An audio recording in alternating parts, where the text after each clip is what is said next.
All right, music fans, welcome back to the Real Music Observer. It's Dave observing real music in real time for real people just like you and me.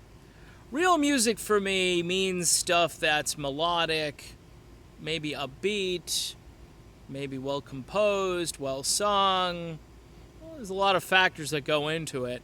As I've stated many times on here, today's music doesn't do it for me. There's not much on the music scene by any new artist that would really get me to listen or to purchase music from these particular folks.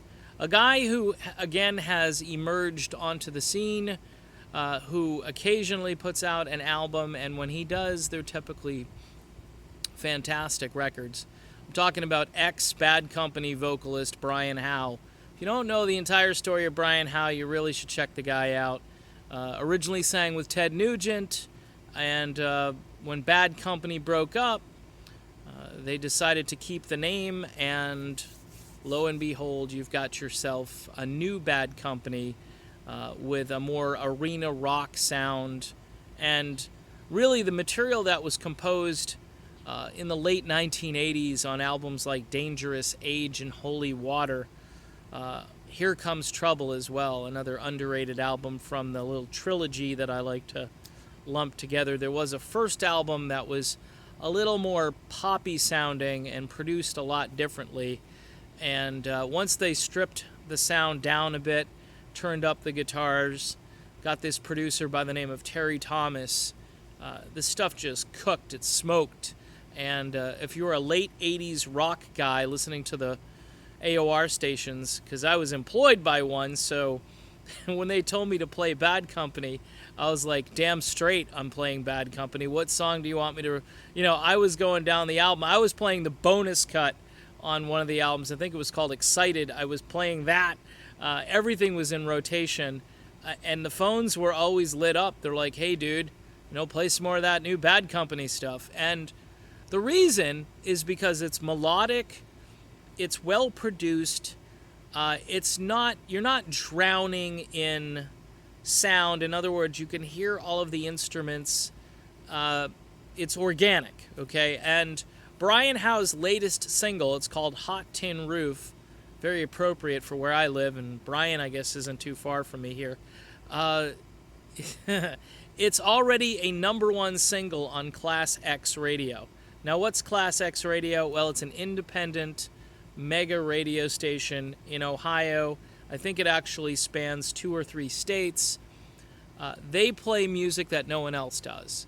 They put stuff on their radio station, a lot of which I would put on my radio station if I could independently own and operate my own station. I would say bullcrap to all of this stuff that comes out now, and I would look for artists that sound classic or classic artists with new material. That's what I would do. I might do a little less of the Frontiers music label than they do. I would go case by case. I wouldn't just add everything because that music label says to, or because it comes from that music label.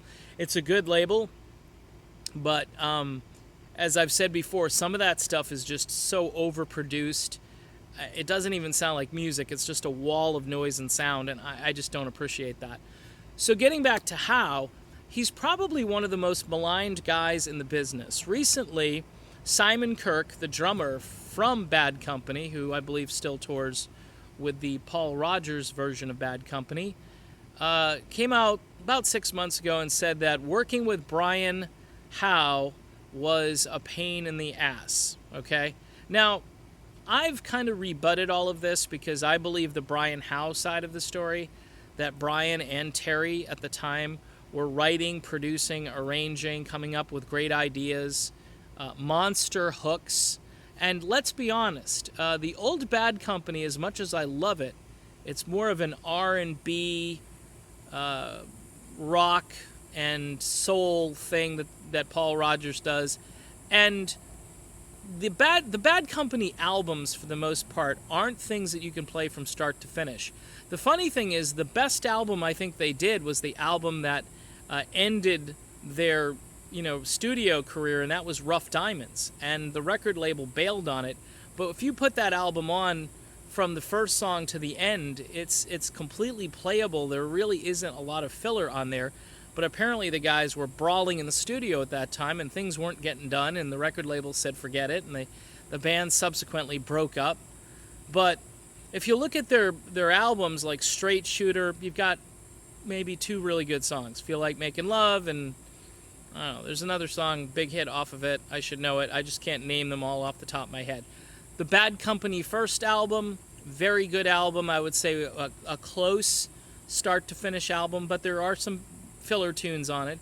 And then any of the other albums, you know, Burnin' Sky, there's a ton of filler on that. Desolation Angels has got probably 4 or 5 good songs on it.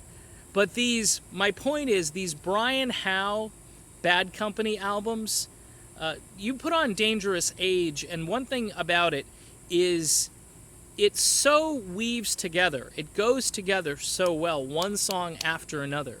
The sound quality, the you know, just the continuity of it, the melody, everything that these guys were trying to do. And they did it for 3 albums straight. Here Comes Trouble, the last one, that is the least played album, but one of the most coherent of the 3. And of course, Holy Water, which I would put up there with any classic rock album as being just a top-notch album. I mean, on the list of albums, it won't make anybody's list because it's Bad Company with Brian Howe and not Paul Rodgers. Now, believe me, I have put Paul Rodgers in a category by himself. He's kind of a genetic mutant. He still sings terrific. He's a great showman, great performer. But this other guy, Brian Howe, is also a genetic mutant.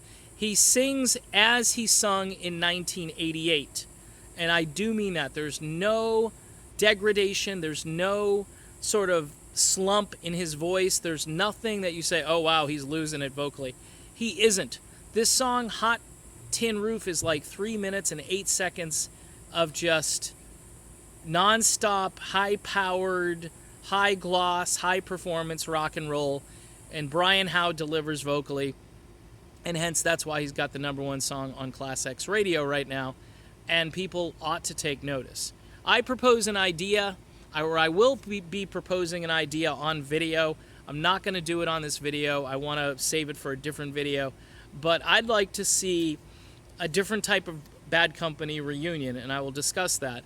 But of course, you got Simon Kirke, who wasn't really pulling his weight as far as coming up with creative ideas. Yeah, it's one thing to play drums on these tracks and obeying what the producer tells you to do and playing the song that's being composed. It's another thing to have creative input and to help out during the songwriting process. And, you know, Simon Kirke, he's a pretty good drummer, but he really shouldn't complain. Those albums made him lots of money. And isn't that the point? You know, people buying your music, liking it, and capitalism, and you making your money. Isn't that a good thing, Simon? So rather than have, you know, no hard feelings or no bad blood, you've got this stupid rivalry, or whatever you'd like to call it, the 2 camps, okay?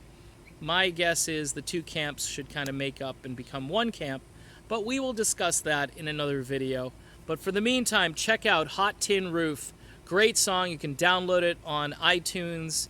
It's on YouTube. You can watch it as many times as you want. I know YouTube now pays artists just a little bit to have their songs actually played on there, so that's a good thing. And, you know, just look out for Brian. He might be coming to a town near you. He's out on the road, and he is fantastic. For the Real Music Observer, my name is Dave, and, of course, we will observe real music again real soon. Right there. Talk to you soon, everybody.